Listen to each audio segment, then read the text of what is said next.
स्वागत है आप सभी का अपने YouTube चैनल एजुकेशन अड्डा पर। दोस्तों मैं हूं मनीष शर्मा। आज के इस वीडियो में जितने भी मैथ का क्वेश्चन का प्रैक्टिस करेंगे वो सभी एसएससी जीडी में प्रीवियस ईयर में पूछे गए सवाल हैं। ठीक है, तो आइए शुरुआत करते हैं बिना देरी किए हुए फटाफट से। दोस्तों अगर आप इस चैनल पर नए हैं तो चैनल को सब्सक्राइब कर लीजिए और बेल आइकन दबा लीजिए और ऑल नोटिफिकेशन सेट कर लीजिए ताकि जब भी वीडियो डाला जाए तो आपको नोटिफिकेशन मिलता रहे। ठीक है, 4 संख्याएं क्रमशः 2:5:3:8 के अनुपात में है। यदि इन 4 संख्याओं का योग 432 है तो पहली तथा चौथी संख्या का योग क्या होगा। देखिए 4 संख्या था, चारों का रेशियो दे दिया है। कितना दे दिया है? 2:5:3:8 के अनुपात में। ठीक है, और सभी चारों संख्या का योग दे दिया है। कितना है योग? 432 है। तो पूछ रहा है पहली संख्या तथा चौथी संख्या का योग क्या होगा। देखिए इस क्वेश्चन को बहुत ही आसानी तरीके से बनाते हैं। 4 को संख्या है, पहला, दूसरा, तीसरा और चौथा। 4 को संख्या दिया हुआ और चारों संख्या का रेशियो दिया हुआ है। देखिए कितना है? 2:5:3:8 है। चारों संख्या का रेशियो दिया हुआ। ठीक है, अब देखिए कह रहा है 4 संख्याओं का योग 432, यानी ये सभी जो संख्या है इसका योग दिया हुआ कितना है? 432 है। ठीक है, तो रेशियो में सभी का योग कितना हो जाएगा? देखिए अनुपात में टोटल कितना है सब मिला करके? 18 है। यानी इस 18 का दिया हुआ वैल्यू कितना है? 432 है। ठीक है, क्वेश्चन में कह रहा था सभी संख्या का योग 432 है, तो अनुपात में निकाल लिए सभी का योग कितना है? 18 है। तो 18 का मान कितना दिया हुआ? 432 है। यहाँ से 1 का निकाल लेंगे तो कितना बार में ये कट जाएगा? 24 बार में। 1 का मान कितना आ गया? 24। बात क्लियर है। तो देखिए पूछ रहा है पहला संख्या और चौथा संख्या का योग क्या होगा। तो पहला संख्या का अनुपात 2 है और चौथा का 8 है। तो दोनों को जब जोड़ देंगे तो कितना हो जाएगा? 8 और 2 10 हो जाएगा। तो 1 का वैल्यू 24 है, तो 10 का कितना हो जाएगा? 10 का हमको निकालना है तो 24 × 10 कितना आ गया? 240। यही आंसर हो जाएगा। ठीक है, चलिए फिर से एक बार समझते हैं। का अनुपात दे दिया था, ठीक है, और सभी का योग दे दिया था। कितना था? 432 था। बात क्लियर है। तो देखिए चारों संख्या का रेशियो कितना दिया हुआ है? 2:5:3:8 है। सभी को जोड़ेंगे तो कितना हो जाएगा? 18। यानी 18 का वैल्यू कितना दिया हुआ है? 432 है। 1 का निकाल लिए 24। अब कह रहा है पहली संख्या तथा चौथी संख्या का योग क्या होगा। पहला और चौथा संख्या का योग पूछ रहा है, तो दोनों को जोड़ेंगे 2 और 8 कितना हो जाएगा? 10। यानी 1 का वैल्यू 24 है, तो 10 का कितना आ जाएगा? 240। क्लियर है। चलिए आ जाते हैं अगले क्वेश्चन। लड़कों तथा 8 लड़कियों का कुल वजन 1080 किलोग्राम है। यदि लड़कों का औसत वजन 50 किलोग्राम है तो लड़कियों का औसत वजन क्या होगा। देखिए बहुत ही अच्छा क्वेश्चन है। देखिए कह रहा है 12 लड़का तथा 8 लड़कियों का कुल वजन दे दिया कितना? 1080 किलोग्राम है। देखिए 12 लड़का बॉय प्लस 8 वो लड़की, ये दोनों का कितना है वजन? 1080 किलोग्राम है। ठीक है, अब क्वेश्चन में कह रहा है यदि लड़कों का औसत वजन कितना है? 50 किलोग्राम है। तो लड़का का संख्या कितना है? 12 है। ठीक है, अगर हम औसत से गुना कर देते हैं तो योग निकल जाएगा। ठीक है, 50 प्लस 8 को गर्ल है बराबर 1080 है। ठीक है, अब देखिए 12 को 50 से गुना कर देंगे, ये कितना आ जाएगा? 600 प्लस 8 गर्ल और 1080 ये टोटल। ठीक है, अब देखिए 600 को बराबर को साइड ले जाएंगे तो माइनस में हो जाएगा। तो 1080 में से 600 घटा लेंगे तो कितना बच जाएगा? 8 गर्ल बराबर ये बच जाएगा 480। बात क्लियर है। देखिए 600 को उधर ले गए हैं, इसमें से घटा लिए 480 बच गया। ठीक है, 8 से भाग लगा दिए, कितना आ गया? 60। यही आंसर हो गया। ठीक है, लड़कों तथा 8 लड़कियों का कुल वजन 1080 किलोग्राम है। यदि लड़कों का औसत वजन 50 किलोग्राम है तो लड़कियों का औसत वजन क्या होगा। देखिए संख्या दिया हुआ था कितना है? 12 को लड़का है और 8 को लड़की है। दोनों का वजन दे दिया है कितना है? 1080 किलोग्राम है। तो क्वेश्चन में कह रहा है लड़का का जो औसत वजन है कितना है? 50 किलोग्राम है। ठीक है, तो यहाँ से हम 12 को लड़का था, औसत वजन 50 किलोग्राम था, तो गुना कर दिए, कितना आ गया? 600 आ गया। ठीक है, इसको बराबर के इस साइड ले जाएंगे तो माइनस में हो जाएगा। यानी 1080 में से 600 घटा लिए, कितना बच गया? 480 बच गया। ठीक है, 8 गर्ल बराबर 480, तो यहाँ 8 से भाग लगा दिए, कितना आ गया? 7। एक आयत की लंबाई को 50% बढ़ाया जाए तथा चौड़ाई को 25% घटाया जाए। देखिए कह रहा है एक आयत की लंबाई को 50% बढ़ा रहा है और चौड़ाई को 25% घटा रहा है, तो कह रहा है क्षेत्रफल पर क्या प्रभाव पड़ेगा। तो देखिए इस तरह के क्वेश्चन को ये भी फार्मूला से बहुत ही आसानी से कम समय में बना सकते हैं। देखिए 50% बढ़ा रहा है लंबाई को, तो +50, ये 50% बढ़ा रहा है, ठीक है। घटा रहा है इसलिए माइनस लगाएंगे, घटा रहा है कितना परसेंट चौड़ाई में, 25%, ठीक है, तो -25%, ठीक है। अब ये भी फार्मूला डायरेक्ट लगा दीजिए, पहले 50% वृद्धि हो रहा है 50, फिर कह रहा है चौड़ाई को 25% घटाया जा रहा है, ठीक है, तो -25। अब दोनों को गुना करेंगे तो माइनस हो जाएगा, तो -50 गुने 25 बट्टा में 100, ठीक है। देखिए ये भी फार्मूला क्या होता है, ये भी फार्मूला होता है ए प्लस माइनस बी बट्टा में प्रतिशत बढ़ाया जा रहा था इसलिए +50 लिए, फिर 25% घटा रहा है तो -50 लिए। तो देखिए क्या होता है, ए प्लस माइनस ए बी बट्टा में 100 होता है। ये जो है ये बढ़ रहा है यानी 50 माइनस चौड़ाई क्या होता है, कम रहा है, तो -25। अब देखिए ये भी होता है यानी 50 गुने 25 करेंगे, 50 प्लस में है 25 माइनस में है तो माइनस में आएगा, 50 गुने 25 बट्टा में 100, ठीक है। तो देखिए 50 से भाग लगा दिए, कितना आ गया, 2 बार में कट जाएगा, 50 दूना 100, 50 में से 25 चला गया, कितना बचा 25 माइनस, अब बचेगा 25 बट्टा में 2, तो 25 में 2 से भाग लगाएंगे तो कितना जाएगा 12.5, ठीक है। अब 25 में से 12.5 घटा लेंगे तो कितना आ जाएगा, यानी 12 लंबाई में 50% वृद्धि कर दिया गया, चौड़ाई में 25% कमी कर दिया गया। तो पूछ रहा क्षेत्रफल पर क्या प्रभाव पड़ेगा, ठीक है। इसको आसानी से ए बी फार्मूला से बना सकते हैं। ए बी फार्मूला क्या होता है, ए प्लस माइनस ए बी बट्टा में 100 होता है, ठीक है। देखिए 50% वृद्धि कर रहा है इसलिए +50, 25% कमी कर रहा है, घटा रहा है तो -25। तो देखिए क्या होता है, ए की जगह पर 50 -25। अब देखिए ए बी बट्टा में 100 होता है, तो +50 और -25 को दोनों को गुना करेंगे तो माइनस में आएगा, तो -50 गुने 25 बट्टा में 100, ठीक है। 50 से भाग लगा दिए, कितना बार में, 2 बार में ये कट गया, तो ये इधर 50 में से 25 घटा लिए, कितना आ गया 25 माइनस ये 25 बट्टा 2 है, तो इसको भाग लगाएंगे 2 से तो 12.5 आएगा, 25 में से 12.5 घटा लेंगे कितना बचेगा 12.5 ही, ठीक है। तो इतना प्रतिशत आ गया। पहली वस्तु का विक्रय मूल्य 480 रुपया है और दूसरी वस्तु का क्रय मूल्य 400 रुपया। पहली वस्तु का विक्रय मूल्य दे दिया है 480 रुपया है और दूसरी वस्तु का क्रय मूल्य दिया है कितना है 400 रुपया है। तो कह रहा है यदि पहली वस्तु पर 20% लाभ होता है तथा दूसरी वस्तु पर 20% हानि होती है तो कुल लाभ या हानि प्रतिशत क्या है, ठीक है। देखिए दो वस्तु है, पहला वस्तु है और दूसरा वस्तु, दो वस्तु है और क्रय मूल्य और सीपी और एसपी, क्रय मूल्य और विक्रय मूल्य। तो पहला वस्तु का विक्रय मूल्य कितना दिया हुआ है 480 रुपया, विक्रय मूल्य दिया है 480 रुपया, ठीक है। फिर कह रहा है दूसरी वस्तु का क्रय मूल्य 400 रुपया है, पहला वस्तु का विक्रय मूल्य दिया है 480 रुपया है तो दूसरा वस्तु का क्रय मूल्य दे दिया है कितना है 400 रुपया है।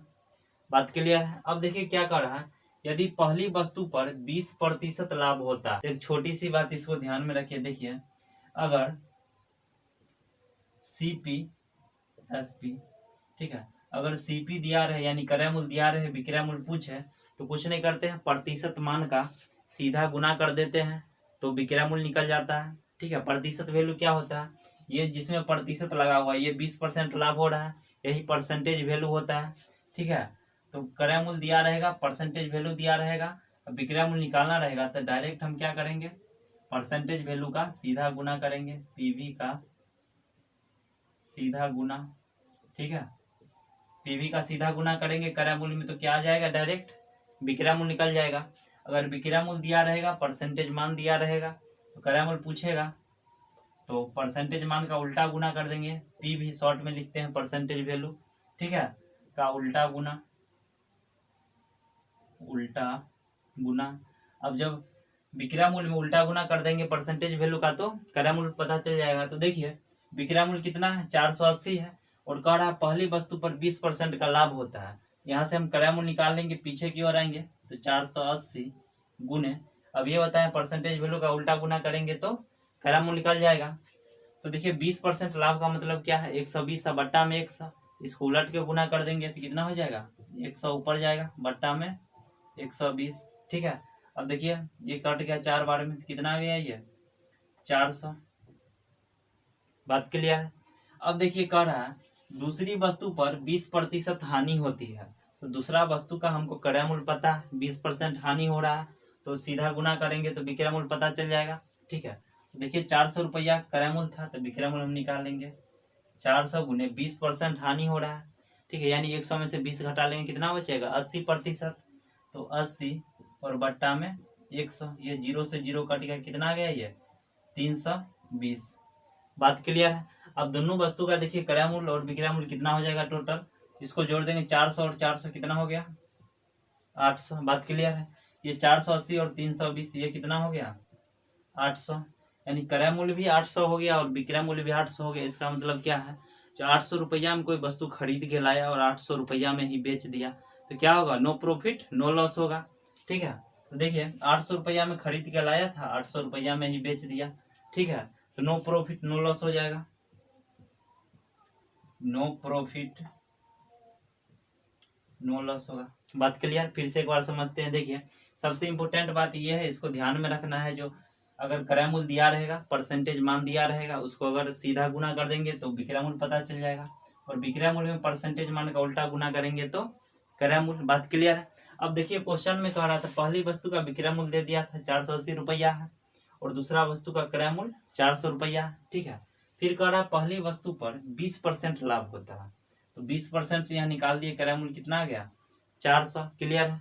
और दूसरा वस्तु में 400 दिया हुआ था क्रय मूल्य और 20% हानि हो रहा था, लॉस हो रहा था। ठीक है, तो 100 में से 20 घटा लेंगे, कितना बचेगा 80%, तो 400 का 80% निकाल दिए, कितना आ गया 320। तो देखिए दोनों वस्तु मिला करके क्रय मूल्य कितना हो जाएगा 800 रुपया, और इधर विक्रय मूल्य 800 रुपया, यानी 800 रुपया में खरीद के लाया, 800 में ही बेच दिया, तो नो प्रॉफिट नो लॉस हो जाएगा। ठीक है, प्लेटफॉर्म की लंबाई रेलगाड़ी की लंबाई के दोगुनी है। प्लेटफॉर्म का जो लंबाई है रेलगाड़ी की लंबाई से दोगुना है।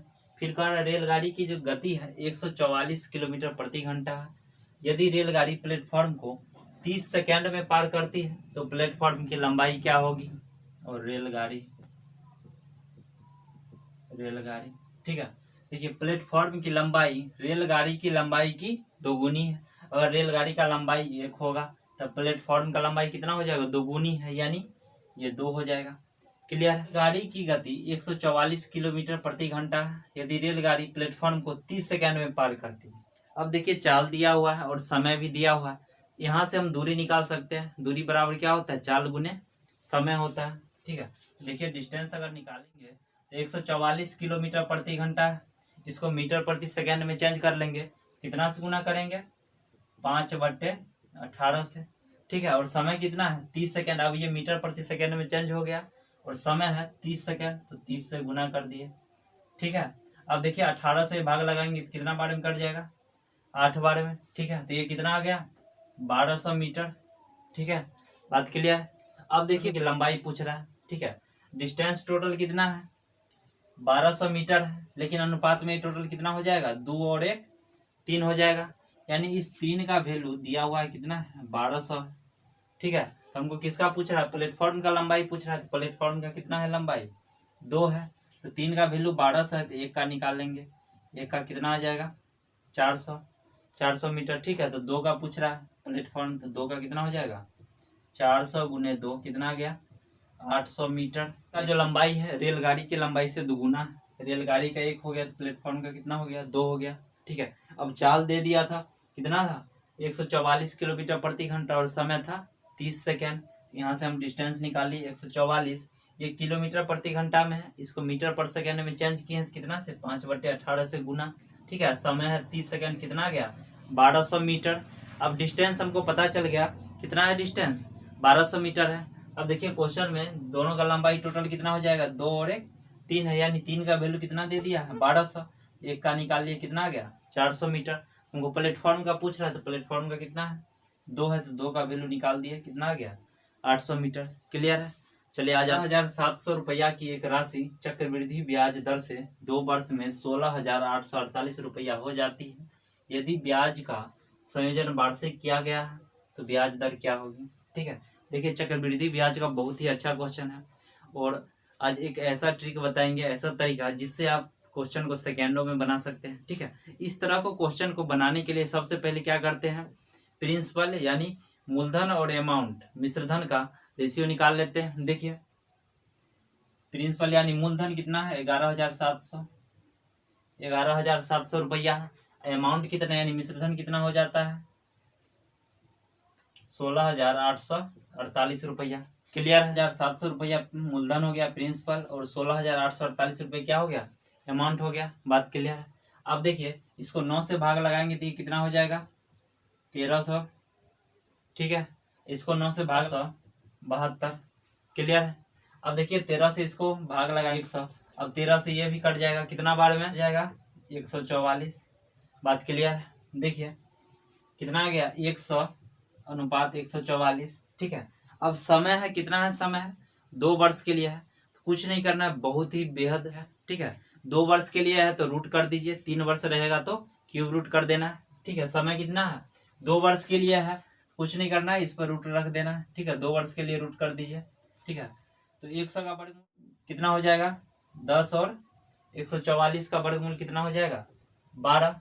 ठीक है, हो गया 10 और अमाउंट का रेशियो 12 हो गया, 10 12 हो गया 2 हो गया। किस पर 2 रुपया का ब्याज है 10 पर, तो 2/10% के लिए 100% से गुना करेंगे, 0 से 0 कट गया, कितना गया 20%, यही आंसर हो गया। ठीक है, फिर से एक बार समझते हैं। देखिए बहुत ही अच्छा क्वेश्चन था। इस तरह को क्वेश्चन को बनाने के लिए सबसे पहला काम करते हैं, प्रिंसिपल और अमाउंट दोनों का रेशियो निकाल लेते हैं। ठीक है, तो रेशियो कितना आ गया था 100:144 आ गया था। ठीक है, अब 2 वर्ष के लिए रहेगा तो रूट लगा देना है, 3 वर्ष रहेगा तो क्यूब रूट। ठीक है, रूट रख दिए तो 100 का वर्गमूल कितना होता है 10। ठीक है, और ये 144 का वर्गमूल 12 होता है। तो देखिए 10 रुपया से 12 रुपया हो गया। ठीक है, तो कितना रुपया ब्याज लगा 2 रुपया, किस पर 10 रुपया पर, तो 2/10 और प्रतिशत के लिए 100% से गुना, तो कितना आ गया 20%। ठीक है, टीना, रीना तथा सीमा क्रमशः 24,000 रुपया, 28,000 रुपया तथा 20,000 रुपया निवेश के साथ एक व्यापार शुरू करती। टीना 8 महीने के लिए, रीना 10 महीने के लिए तथा सीमा 1 वर्ष के लिए निवेश करती है। यदि वर्ष के अंत में कुल लाभ 25,810 रुपया है तो टीना का हिस्सा क्या होगा। ठीक है, अनुपात दे दिया है तीनों का। पूंजी का अनुपात, पूंजी का अनुपात कितना है, कौन कौन है, टीना, रीना और सीमा है। ठीक है, अब देखिए टीना का पूंजी कितना है 24,000 रुपया। ठीक है, इसका पूंजी है 24,000 रुपया। ठीक है, रीना का पूंजी कितना है 28,000 रुपया, 28,000 रुपया। ठीक है, और सीमा का पूंजी कितना है 20,000 रुपया है, इसका 20,000 रुपया ना, जो 8 महीने के लिए निवेश करती है। 8 महीने के लिए समय कितना है, समय दिया हुआ है, टीना 8 महीने के लिए, रीना कितना है 10 महीने के लिए, और सीमा पूरे 1 वर्ष के लिए। तो 1 वर्ष में कितना महीना होता है 12 महीना। ठीक है, उसको महीने में चेंज कर लेना है वर्ष को, तो ये कितना महीना के लिए लगाती है पूंजी 12 महीने के लिए। ठीक है, अब देखिए 3 जीरो से 3 जीरो कैंसिल कर दीजिए, सभी में 3 जीरो है। ठीक है, देखिए अब ये कट भी लगाएंगे तो 6 चौक 24 होता है, 7 चौक 28 हो जाएगा, और ये 4 पंचे 20 होता है। ठीक है, अब देखिए समय है 8 महीना, 10 महीना, 12 महीना। ठीक, तो 4 दूनी 8 हो जाएगा, 5 दूना 10 और 6 दूना 12। ठीक है, अब देखिए बस आपको एक बात ध्यान में रखना है। ठीक है, लाभ बराबर होता है, लाभ बराबर पूंजी गुने समय। लाभ बराबर क्या होता है पूंजी गुने समय। अगर हम इस दोनों को गुना कर देते हैं पूंजी को और समय को, तो हमको लाभ का रेशियो पता चल जाएगा। बात क्लियर है। तो देखिए गुना कर देंगे तो 6 को 4 से गुना करेंगे कितना हो जाएगा 24 अनुपात, इसको गुना करेंगे 7 को 5 से तो 35। ठीक है, इसको गुना करेंगे तो कितना आ जाएगा 30 आ जाएगा। बात क्लियर। फिर से एक बार समझते हैं, तीनों का पूंजी दिया हुआ था। ठीक है, टीना कितना पूंजी लगाती है 24,000 रुपया, रीना 28,000 और सीमा जो है 20,000 रुपया पूंजी लगाती है। ये 8 महीने के लिए, ऋण 10 महीने के लिए और सीमा जो है 1 वर्ष के लिए यानी 12 महीने के लिए। भाग लगा दिए थे 6 चौक 24, 7 चौक 28 और अब ये समय को भी काट के छोटा कर दिए थे 4 दूनी 8, 5 दूनी 10 और 6 दूनी 12 हो गया। और देखिए लाभ बराबर क्या होता है, पूंजी गुने समय। पूंजी को जब समय से गुना कर देते हैं तो लाभ का रेशियो निकल जाएगा यहाँ से डायरेक्ट। ठीक है, देखिए लाभ का रेशियो निकाल दिए, कितना गया 24:25:30 आ गया। क्लियर है। अब देखिए लाभ कितना हो रहा है 25,810 रुपया। ठीक है, टोटल लाभ है कितना, देखिए टोटल लाभ है 25,810 रुपया। ठीक है, टोटल लाभ इतना है 25,810 रुपया। लेकिन टोटल यहाँ अनुपात में लाभ कितना हो जाएगा, 24 + 35 + 30 सभी को जोड़ देंगे तो कितना आ जाएगा, 89 आ जाएगा। ठीक है, 89 आएगा। अब इस रेशियो में टोटल लाभ कितना हो रहा है, 89 हो रहा है, रुपया में कितना है 25,810 है, 810 रुपया।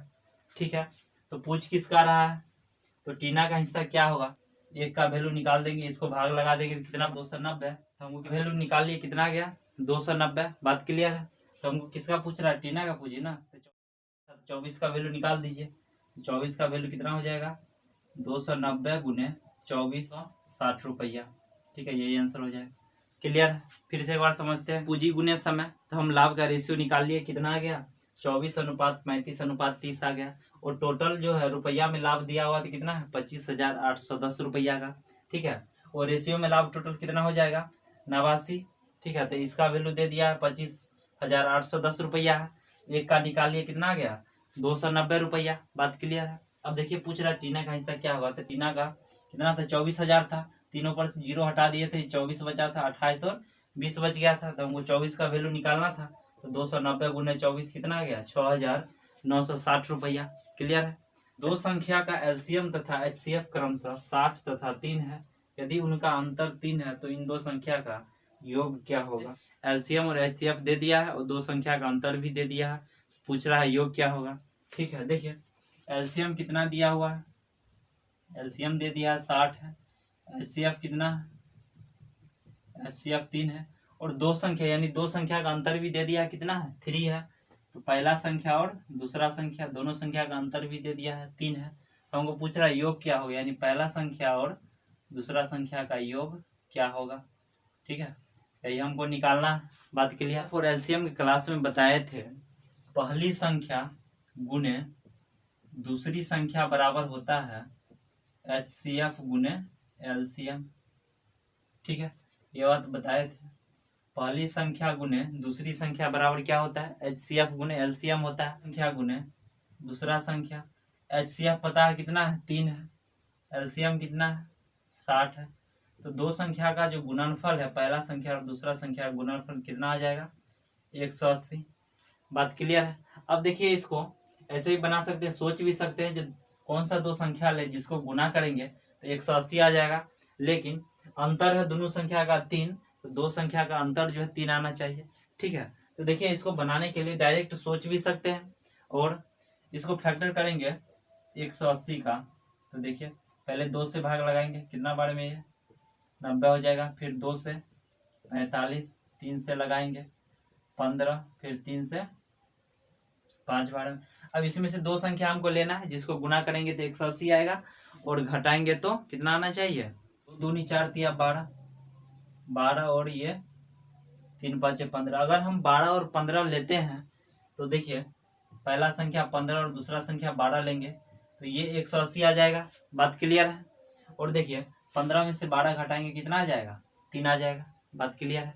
देखिए सबसे पहले क्या करेंगे, दोनों संख्या का जो गुणनफल आया है उसको फैक्टर कर लेंगे, गुणनखंड कर लेंगे। ठीक है, उसके बाद देखिए दो संख्या में हमको तोड़ना है इसको, तो 5 को 3 से गुना करेंगे कितना हो जाएगा 15, तो बाकी संख्या को गुना किए तो 12, 15 और 12 लेंगे तो दोनों को गुना करेंगे तो 180 आ जाएगा और घटाएंगे तो अंतर 3 हो जाएगा।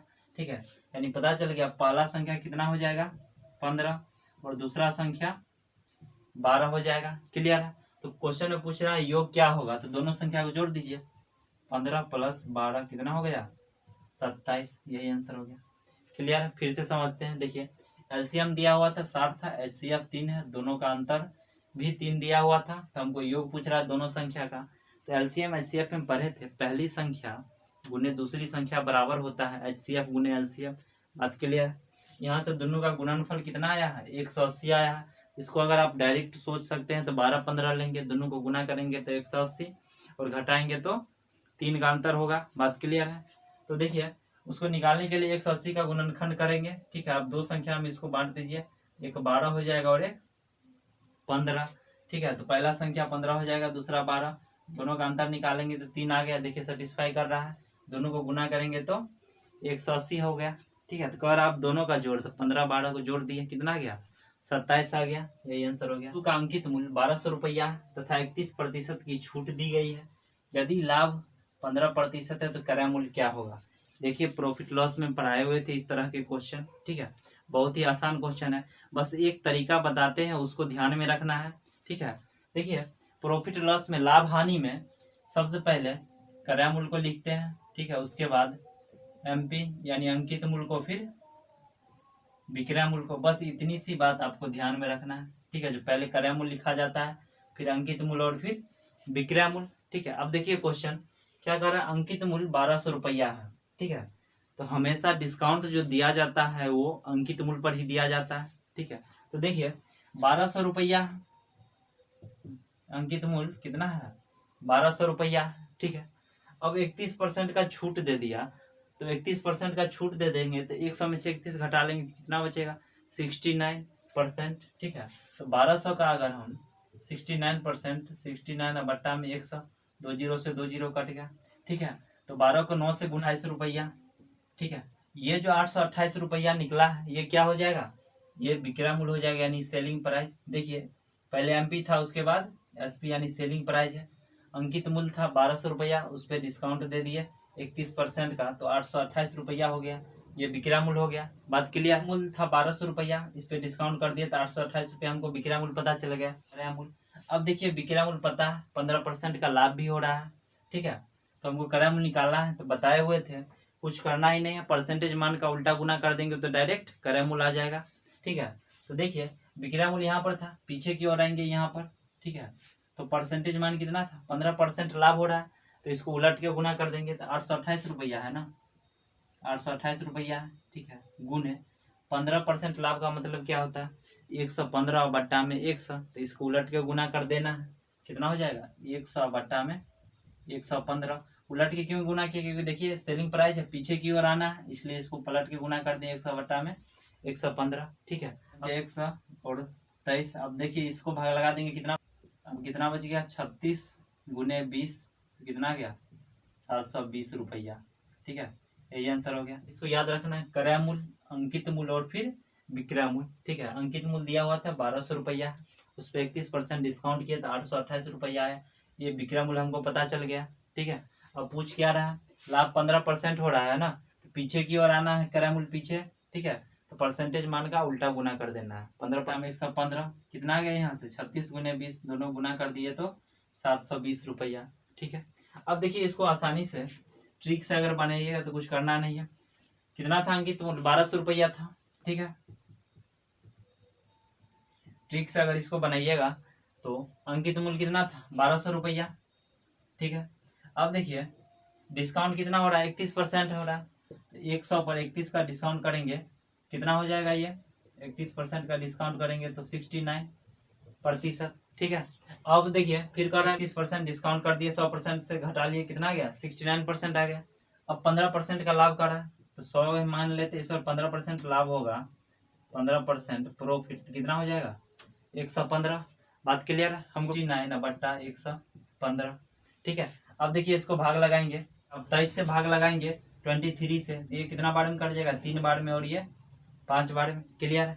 5 से इसको काट दिए, कितना बार में कट जाएगा, 240, इसको गुना कर दिए, 240 गुने 3 करेंगे, कितना आ जाएगा, 720 रुपया, ये भी आंसर हो गया, ठीक है। डायरेक्ट इसको ऐसे भी बना सकते हैं, देखिए डिस्काउंट दे दे, कितना बचा, 69%, ठीक है। अब 100 पर 15% का प्रॉफिट हो रहा है तो कितना हो जाएगा, 115। बात क्लियर है, कुछ करना ही नहीं, 115 हो जाएगा। अब देखिए 1200 रुपया अंकित मूल्य था, तो क्रय मूल्य हमको निकालना है, तो 69 बट्टे 115 कर दिए, ठीक है। यहाँ 23 से भाग लगा दिए, 3 बार में, ये 5 बार में कट गया, 5 से इसको भाग दे दिए, 240, दोनों को गुना कर दिए, कितना आ गया, 720 रुपया आ गया। ट्रिक से ऐसे बना सकते हैं, बाई कॉन्सेप्ट ये है, ठीक है, इतना ही रहने देते हैं, फिर मिलते हैं अगली क्लास में। ठीक है, तो दोस्तों वीडियो पसंद आए तो लाइक शेयर और सब्सक्राइब जरूर कीजिए।